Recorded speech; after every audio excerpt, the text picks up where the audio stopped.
Конец бесконечной войны. Процесс депортации начался. Кого в срочном порядке собираются выдворять из страны?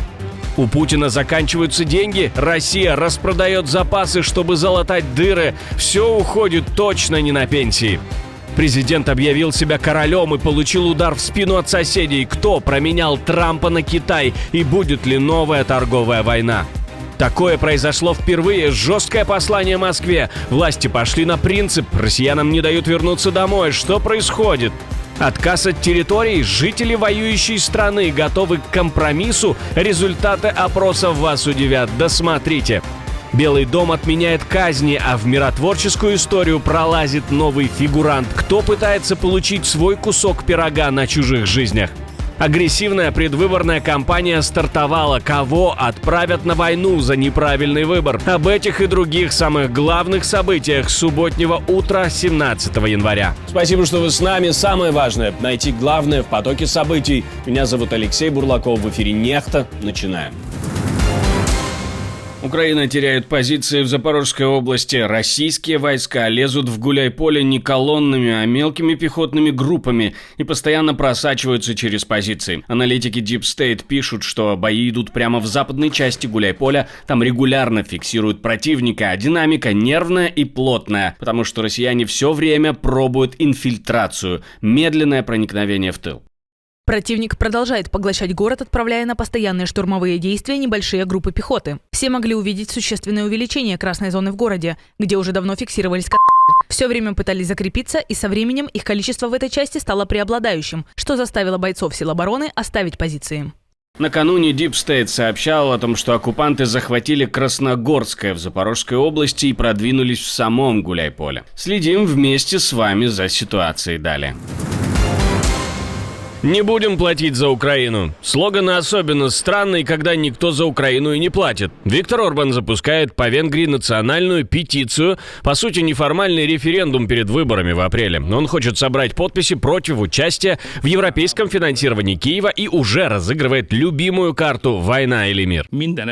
Они хотят втянуть в войну каждую европейскую страну, потому что почему только французские и британские солдаты должны ехать туда и погибать, если в Европейском Союзе 27 государств-членов. Поэтому очевидно, что давление с требованием отправить молодых венгров в Украину в качестве солдат будет усиливаться.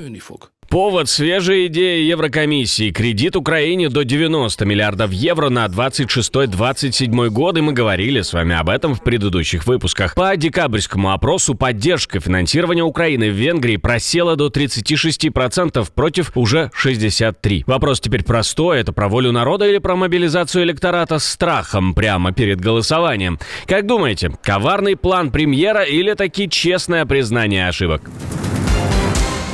Отдать весь Донбасс за гарантии безопасности – это не компромисс, а красная линия для большинства украинцев. Но есть детали, которые могут перевернуть все представление о компромиссах, на которые люди готовы пойти. По данным Киевского международного института социологии, 54% опрошенных украинцев считают категорически неприемлемым передать под контроль России весь Донбасс в обмен на гарантии безопасности от США и Европы. Готовы согласиться на такие уступки 39%. При этом социологи отмечают, что для большинства из них это все равно тяжелые условия. Еще 5% не определились. У тех, кто отвергает такой сценарий, чаще всего звучат три объяснения. 35% считают, что Россия все равно не остановится и будет пытаться воевать дальше. 33% говорят, что Украина не может отказываться от своих территорий и людей, ссылаясь на Конституцию и принцип территориальной целостности. Каждый четвертый не верит в реалистичность западных гарантий безопасности. Получается, уже сейчас можно хотя бы теоретически предсказать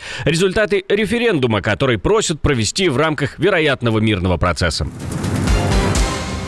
Вероятно, первый случай, но точно не последний. Российский корабль снова отправляется по давно намеченной траектории, но теперь ему этот курс указывают уже власти европейских стран. Танкер «Призрак» шел в Балтику к российским портам. Он прошел узкий пролив между Данией и Швецией и показывал курс на Финский залив. Но уже в территориальных водах Германии он резко сменил направление и ушел на север, вокруг Скандинавии, в сторону России, но другим маршрутом. Немецкие СМИ пишут, что танкер развернули в власти, а Bloomberg называет это возможным первым случаем, когда европейская страна не пустила судно теневого флота дальше в Балтийское море. А с документами у этого судна полный сюрреализм. В одной базе он отмечен как никогда не существовавший, в другой нет судна с номером, который он транслирует. Даже флаг плавает. В одних данных Танзания, в других Камерун. А если у судна липовый флаг и идентичность, прибрежные страны могут ограничивать ему свободу прохода. Страна ЕС планирует высылку беженцев домой. Переговоры уже начались, и вопрос теперь только в сроках. Берлин готовит новый старт с Дамаском и сразу ставит жесткий вопрос: что делать с сирийцами в Германии?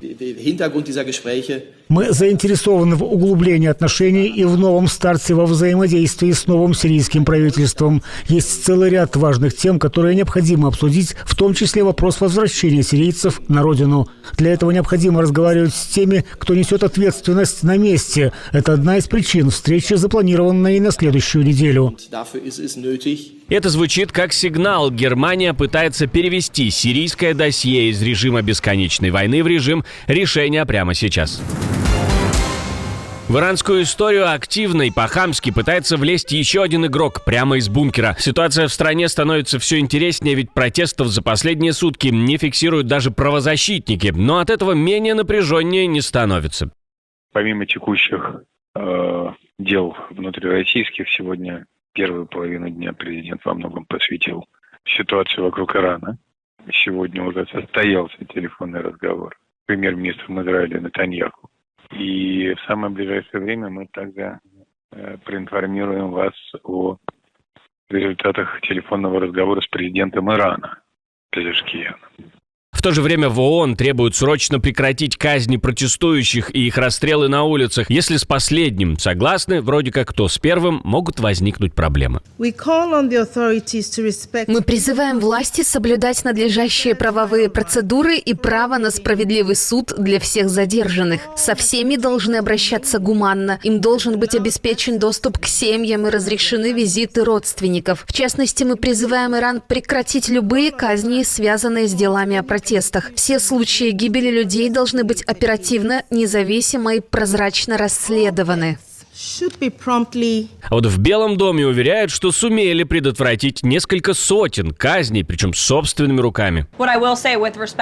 Честно говоря, я этого не видела. Что касается Ирана, президент и его команда донесли до иранского режима, что если убийства продолжатся, последствия будут крайне серьезными. Сегодня президент исходит из того, что 800 казней, которые были запланированы и должны были состояться вчера, остановлены. Поэтому президент и его команда внимательно следят за ситуацией. И у президента по-прежнему все варианты на столе. Казни, может, и прекратились, но, похоже, вместе с протестами. Как будет дальше, будем следить вместе с вами. А Вашингтон тем временем получает удар от соседей. Канада делает подножку и подпускает главного врага США ближе к границам. С Китаем предсказуемее, чем с США. Именно так премьер Канады Марк Карни описал отношения Оттавы с Пекином во время визита в Китай. Есть ряд конкретных вопросов, я их обозначил, и по ним мы продвинулись в рамках нашего стратегического партнерства. Но значительную часть всех этих встреч мы посвятили, если угодно, ограничителям в отношениях, где мы считаем возможным сотрудничать, где у нас есть разногласия, где расходятся взгляды на устройство системы и как при этом уважать различия друг друга. Сам факт поездки тоже звучит как сигнал. Карни – первый канадский премьер, который приехал в Китай с 2017 года. И задача у него понятная – перезапустить отношения со вторым крупнейшим торговым партнером Канады после США на фоне месяцев дипломатических попыток вернуть контакт. А Трамп в это время объявляет себя королем пошлин и говорит, что может ввести ограничения для стран, которые не согласны с оккупацией Гренландии. Кажется, такая инициатива лучше таки не сделает. А вы как думаете? Не забывайте написать в комментариях.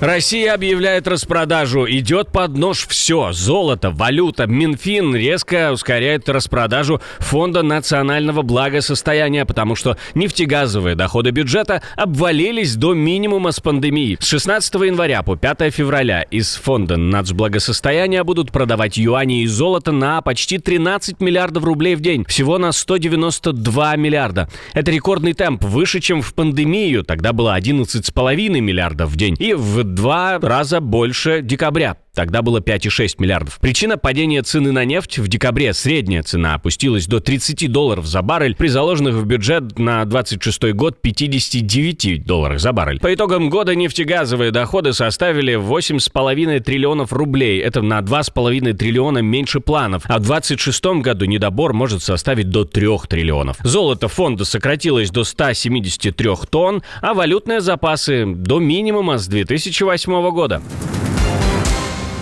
Telegram в России снова поплыл. С начала 26-го пользователи массово жалуются. Видео грузится в вечность, кружочки зависают, медиа доходят с задержками и на мобильной сети, и по Wi-Fi. Источник на телеком-рынке говорит прямо: это новое ограничение Роскомнадзора. На фоне того, что WhatsApp с конца 2025 года фактически перестал работать, Telegram остается главным мессенджером. Около 100 миллионов пользователей. Официально власти успокаивают. В Госдуме заявляют, что полной блокировки Telegram не ожидается. Telegram достаточно эффективно взаимодействует с правительствами большинства стран мира, в том числе и с Россией. Поэтому за судьбу Telegram, я думаю, что можно не беспокоиться. Но параллельно звучит старая цель — загнать людей в нацмессенджер Max. Раньше уже были частичные ограничения звонков в Telegram и WhatsApp под предлогом борьбы с мошенниками. Теперь, похоже, в ход пошло самое чувствительное — скорость и стабильность. Но я напоминаю вам, что мы предлагаем надежный выход из такой ситуации. Мы разработали собственный VPN, надежный и безопасный, так что лучше пользоваться им.